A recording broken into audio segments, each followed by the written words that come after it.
raise to 1,500. Balls hardly ever. Well, I just don't really. Then I thought you had 2 pair when you said that. Oh, no. If I had 2 pair. 10-6 Trey, couple of clubs, pair of 10s for Josh. The funny thing is, like, I saw you let your cards up. Straight draw for Pierre. When you were thinking on the river. Looking for a 9-ball corner pocket. And I saw the 7 of clubs, and I was like, what the fuck is this guy?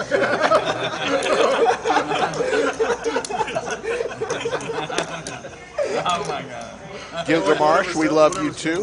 Yeah, 7 spades. Brian, we appreciate that comment. Well, I'm not gonna like lift my hand up and then put it down and rip. I guess I'm all right. That would be a pretty ballsy. 4 of hearts. 10 still leading the way. Pierre picks up a few more outs. I mean, I don't think A 5 or a 9 now gets him home. Well, it's a weird spot because when you check back to king and you're like, this should be what I was hoping for, right? Like, I'm getting a bunch of action now with the king. 7,500. You have a couple spares, but like, not really. You really don't. That's why. It's a weird fucking spot. Big bet from Image is huge. Pierre, 7,500. You're the right image. It's just like A little over bet there. Yeah, because no one's calling. Yeah, me and you are never gonna get the other. Like if you do that to me, I'm fucking calling you. Yeah, no, I'm never gonna do it to you. I promise. JD brings out the worst in me, so that's why I just fucking fold and like get shows there. Or call and he'd be like, I'm never bluffing you ever, and just table that. You fold, I don't even have a jack. I just have like nothing. Yeah. You have big cards. Quick call from Josh. It's kinda nice Headed to the river. You're like, this guy is aggressive and will bluff. No help for Pierre. Josh is going to hold up as long as he stays in. You can just call, and if you lose, fuck it. Like, just take my money. It's always a chance. That's I always tell people that when I play. It's like there's always a chance you're just gonna call and win. Yeah. No matter what you think, there's a chance. You can call and win. It's the guys where you're like, is this guy ever fucking running in here? Yeah. Those are the worst. You'll be pleasantly happy, Dan, when we move into the new studio. We will mic the players in the new studio. Yeah. And then you just like, no, you can't have anything in court. And then you just now you've got like third tail. That's actually an old heads-up trick.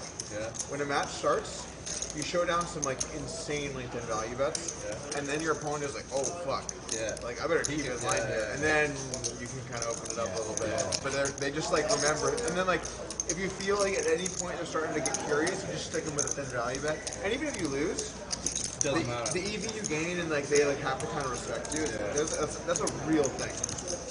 They're talking about the mind games of heads-up poker. Pretty interesting. Also, early on when you meet people or play people, especially heads-up, just be a massive station. Like, you will never get non-equity bluffs on me profitably. Just like, here's my fucking whatever.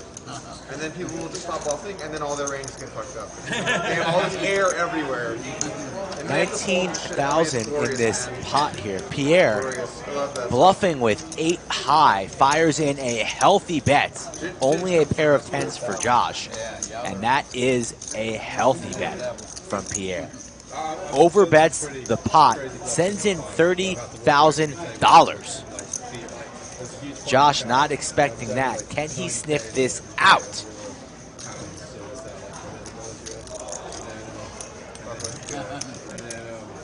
And the guy, hero folds, bit of a fold on the river, and then like I'm just thinking the whole time, oh my god, this is like my mom and dad's house. Pierre, in the middle of the pot, does he look nervous to you? I have to walk away from the table.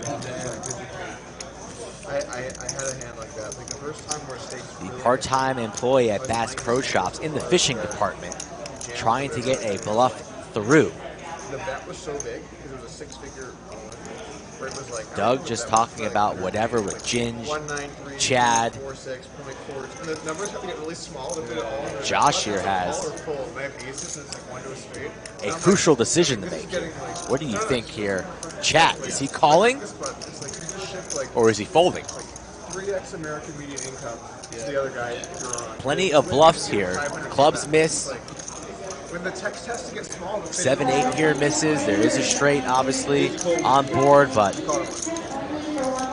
Pierre's in the straddle. It's possible he could have a 5-7. Showed a big bluff about an hour and a half ago against Doug with 5 high. That might be going through Josh's Blocking mind. the 5-7 as well with a 7 in his hand. Josh in pain, agony, staring at Pierre.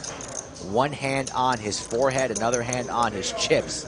What's going through his mind? Nobody knows but him. 50,000 in this pot. If he makes the call, will be an $80,000 pot here. Josh confused, perplexed. Probably leaning on 80% fold, 20% call, I'd imagine here. Nice little camera shot at all of that money. In the middle, that's a $30,000 bet from Pierre. I literally know.